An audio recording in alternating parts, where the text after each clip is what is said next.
Alléluia. Vous savez, c'est une joie pour moi d'être ici ce soir. Parce que vous savez, en Christ, on est une seule famille. Et quand je suis avec les miens, je suis heureux. Je voudrais vous raconter en quelques mots ce que Christ a fait pour moi.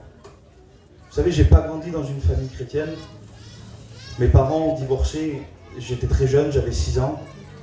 Et à l'âge de 6 ans, quand mes parents ont divorcé, je suis parti vivre avec ma mère très loin d'ici, à la frontière suisse. Et à ces 6 ans, mes angoisses ont commencé. Parce que ma mère, pour faire du mal à mon père, ce qu'elle faisait, elle se vengeait de lui à travers nous. Alors on a été des enfants qu'on a été battus, des enfants où notre mère nous disait qu'elle ne nous aimait pas, mais t'estimes pas, je t'aime pas, parce que t'es le même que ton père. Et moi j'étais tout petit et je prenais le téléphone, j'appelais mon père, il ne répondait pas. Il dit Ron, il m'arrive ça, il m'arrive ça, il m'arrive ça, et mon père il me disait je t'aime pas parce que t'es le même que ta mère. Alors tout de suite il a fallu que je grandisse tout seul. Les années ont commencé, ils ont passé, et un jour j'avais une quinzaine d'années, j'étais chez moi, dans ma chambre, je pleurais. Et on a de la famille chrétienne, mon oncle c'est Patek, et toujours il nous a parlé de Dieu, il nous a dit que Dieu nous aimait, que Jésus était vivant, que Dieu était plein d'amour. Et quand j'avais 15 ans, que j'étais devant ce miroir, devant ma chambre, je me suis rappelé de tout ça. Et j'ai dit c'est pas vrai. Si Dieu existerait, je ne souffrirais pas. Si Dieu existerait, mes parents ne me feraient pas souffrir. Si Dieu existerait, on souffrirait. C'est pas possible, Dieu n'existe pas.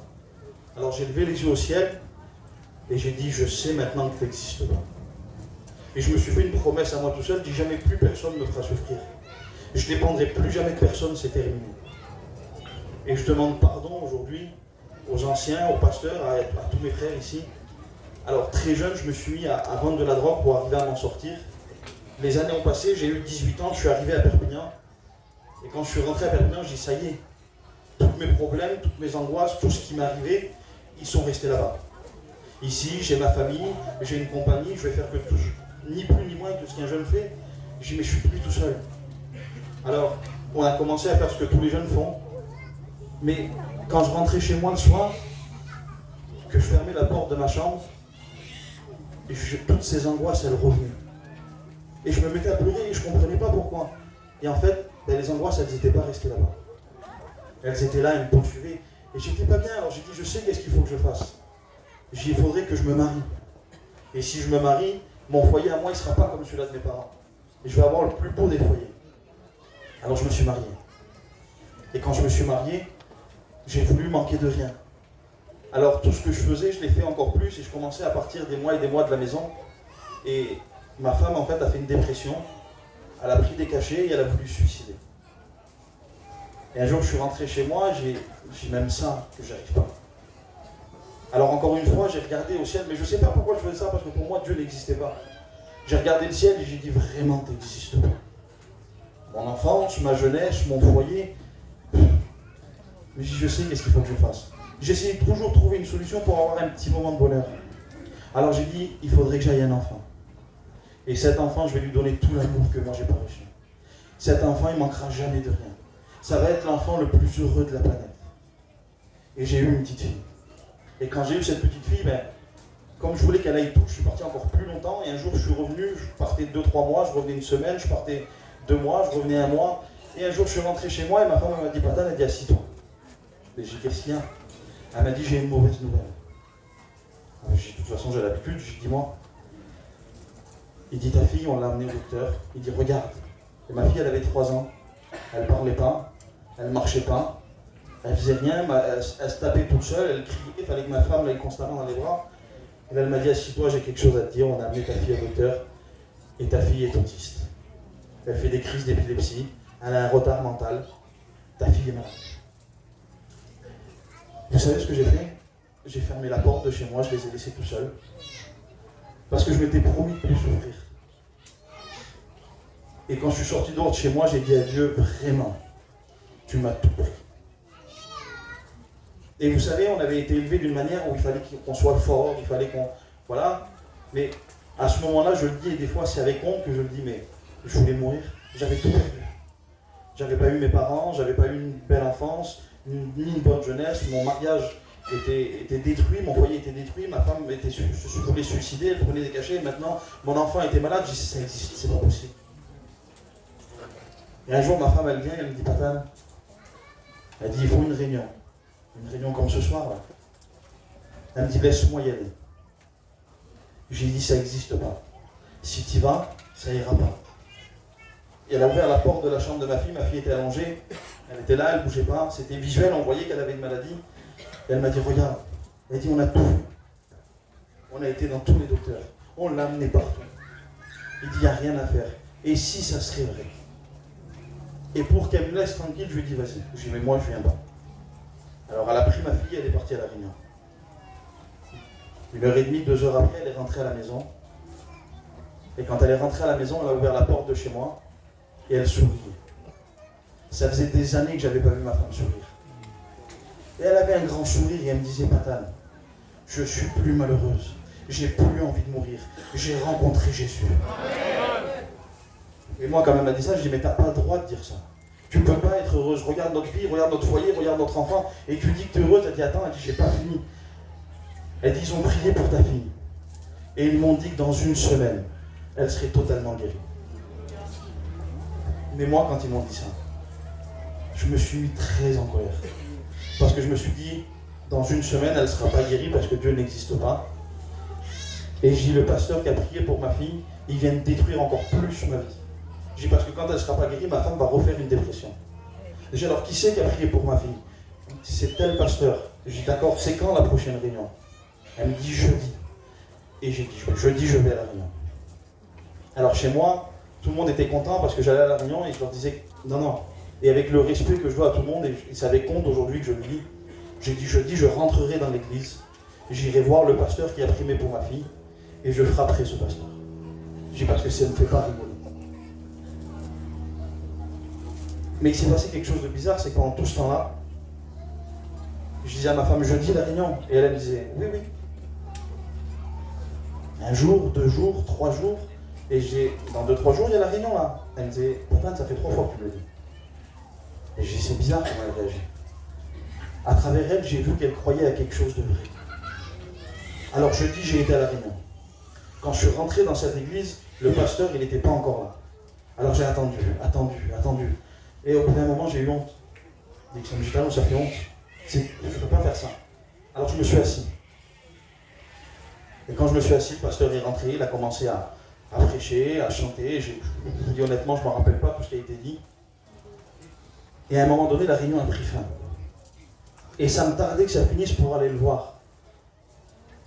Et le pasteur a pris le micro et dit, on va passer aux annonces. Pour lui, c'était terminé. Mais pour Jésus, ça commençait. Il y a une prophétie qui s'est levée. Et elle m'a dit ça.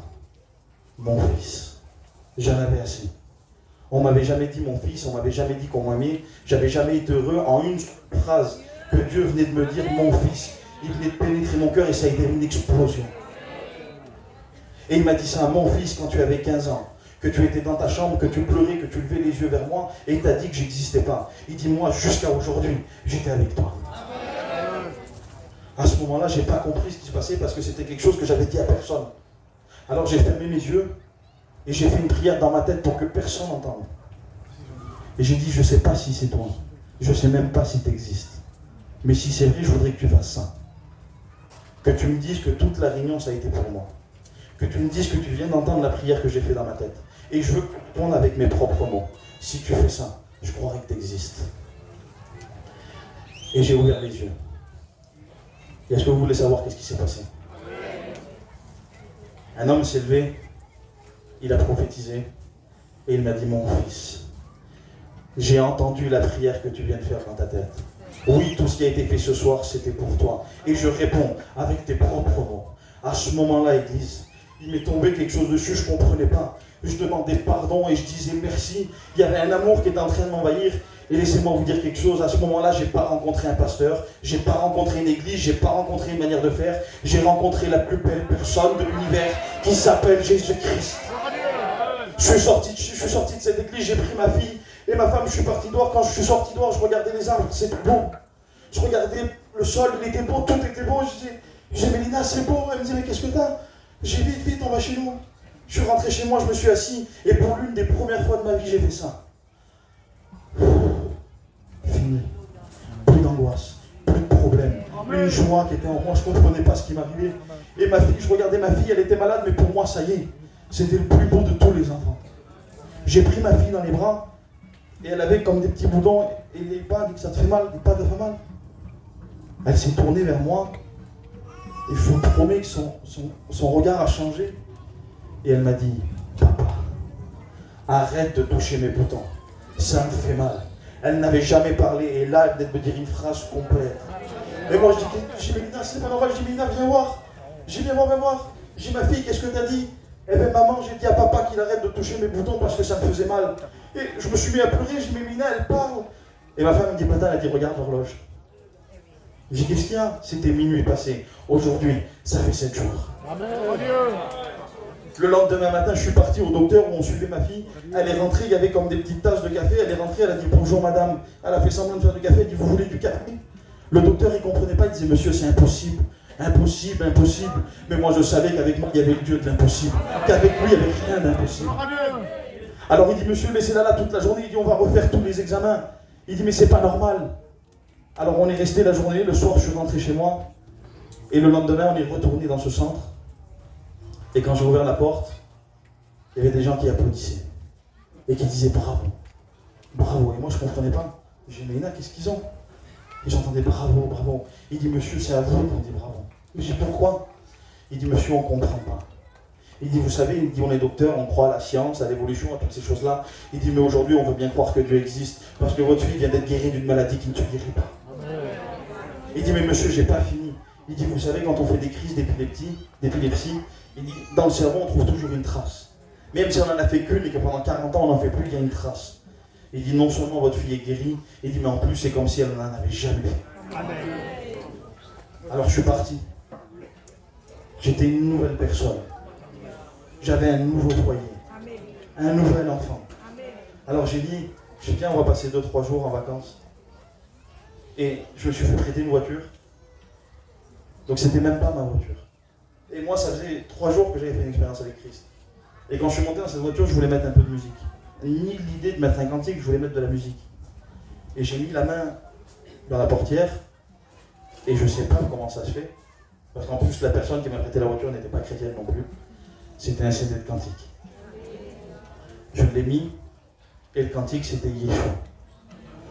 Jésus. Il n'y avait que lui qui avait été capable de me rendre heureux, que lui qui avait été capable de gérer ma situation, que lui qui avait été capable de faire tout ça. Et le cantique il disait Jésus. Et dans cette voiture, j'entends une voix qui me dit, écoute. Et moi, je suis en train de devenir fou. Et ça me disait, écoute. Et ma fille, ça fait 2 jours qu'elle parlait. Elle a passé la tête entre les 2 sièges et elle m'a chanté le cantique entier avec toutes les paroles. Et Dieu m'a dit, tu vois, ta fille ne pouvait pas parler. Et aujourd'hui, elle chante des cantiques à ma gloire. Aujourd'hui, ma fille, elle a 7 ans. Et c'est un enfant comme tous les enfants. Elle chante des fois à l'église, elle chante des cantiques. On a élevé cet enfant dans les voies chrétiennes. Et aujourd'hui, on fait tout ce qu'on peut pour Dieu. Et vous savez, on dit souvent ça à la fin d'un témoignage, si j'ai un conseil à vous donner, j'ai pas de conseil, moi je suis très jeune, j'ai aucun conseil à vous donner. Par contre, j'ai une réalité à vous dire. Jésus sauve. Amen. Jésus libère. Jésus guérit. Jésus est capable de transformer n'importe quelle situation. Et Jésus, ce soir, il est là aussi au milieu de nous. Que Dieu vous bénisse.